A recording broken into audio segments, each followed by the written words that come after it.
Scott. I'm Seth. Bob. Joe. We're the Avett Brothers. We sure are. Scott and I did grow up together with big plans for rock and roll stardom, I think, when we were too young to know any better. And then we had our dreams dashed out on the rocks.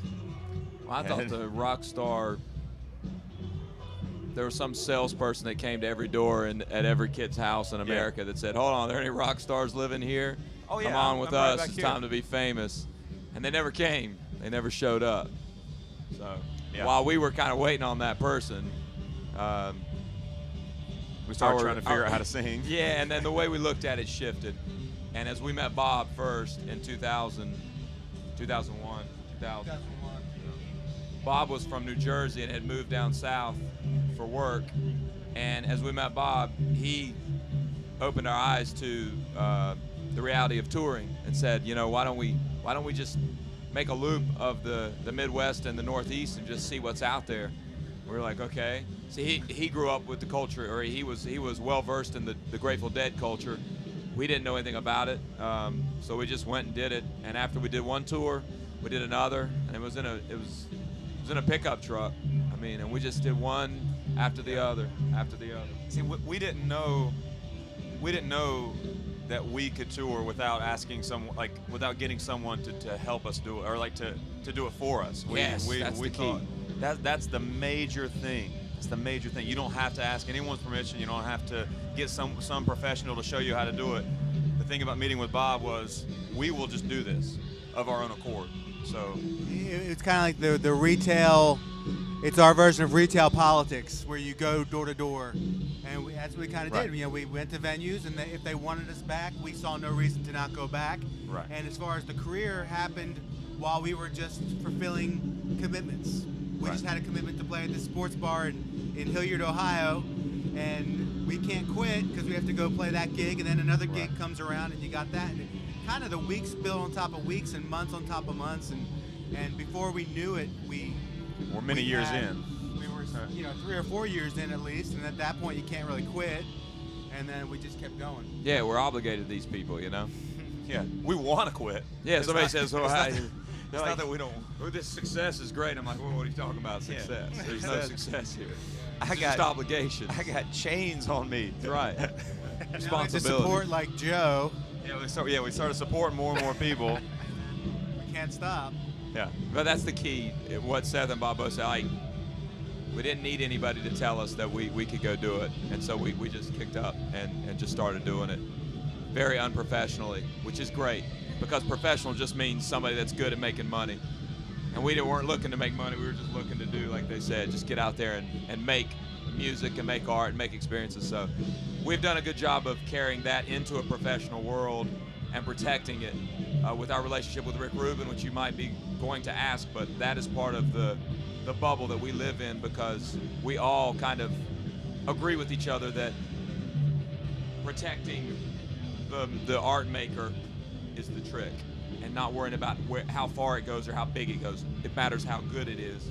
Yeah. Initially, Rick was just introduced to our music the same way that everyone up to that point and past that point is introduced to our music, by someone that he trusts handing him a record and saying, "I like this. I think you would like this." And Rick did some YouTube research, and long story short, he invited us to his house. First time we ever met Rick was at his house. Sat on the back porch, talked about where we were musically, where we were in our careers, and he just let it be known that if we could work together, he'd like to, and it just went on gradually from there. We made a record called "I Am Loving You" with Rick, and that from the record before it, which was called "Emotionalism," to "I Am Loving You," that was one of the most clearly definable steps in terms of an increase in popularity. And but even so, like in our estimation, if you ask any of us four here, even that didn't feel like there was any sort of blowing up, or anything like that. So, but our relationship with Rick is very much based in the artistry, very much based in how can we make this thing and make it better than the last thing, make it more true to who we are now versus what we were then. he's a sweetheart, loves music, and is just a close friend that we count as an ally in making things.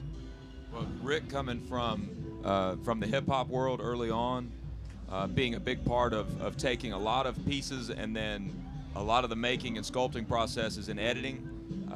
Some of that was applied to our process. It was already in our process, but Rick's perspective was more like, okay, we've got all these fragments now. Let's take them and move them around. It some usually happens digitally, which for us was like, whoa, okay, hold on, what's going on here? But it's an interesting concept. This is just one element of our process with him, but it's an interesting concept to take a folk song and then loop it, or loop the rhythm in it, or have it metered, and then see what happens without it getting stale. That's a new element that Rick brought. But overall, Rick, he solidified the approach to writing and developing songs of over and over and over and over. Nothing comes out of the gate that's not masterful or great. Whether anybody else thinks it is or not, we all will know it's great. Whether we'll be able to convince the world that it is or not, we'll know it is. And we'll do 15 takes at something that we would have done 3 before, which is the real numbers are probably more like 34 takes versus 10 takes.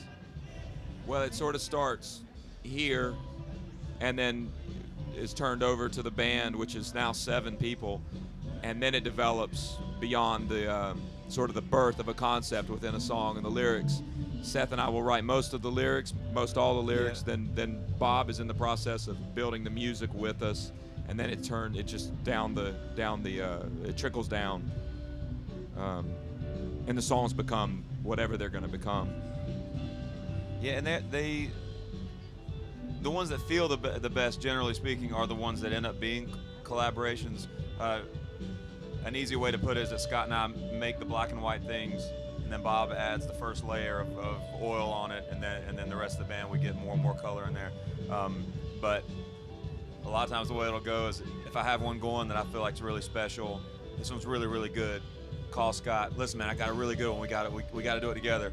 And if we can make it happen to get together, finish it, we do. And if not, maybe it gets finished, maybe not. Maybe it gets finished 10 years from then.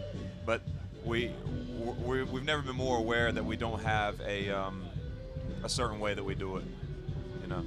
So it's different every time, one by one, very little by little. And Joe's a good example. We've it's been one by one, and slowly they've kind of come to us, and then we've just identified how they're part of our family. Over time, and some of them, like our drummer, took basically 4 years to come and play with us, and then certain things happened to the point where he landed with us where he's supposed to be. He actually recorded on I Ain't Lovin' You. He recorded on I Ain't Lovin' You with us. So Joe's been with us for almost 8 years now, 7 years, 8 years. Tanya, our fiddle player, who's now a full-time member with us, we've known her for 9 years. But I don't know. It's a long.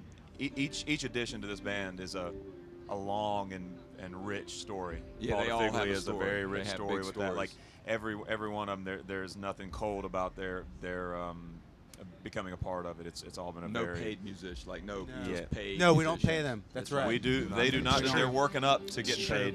It's been very organic, but like really the entering into the band has been very organic and natural for everybody. For sure. You don't want to be up there with strangers, you know? Like on stage with strangers is really weird. Doesn't make any sense. Wow. Well, a lot of this has happened out of necessity. Festivals are a good example of how you're sort of pushed to bring a bigger sound. With 7 people, you're obviously capable of bringing a much bigger sound than with 3 people.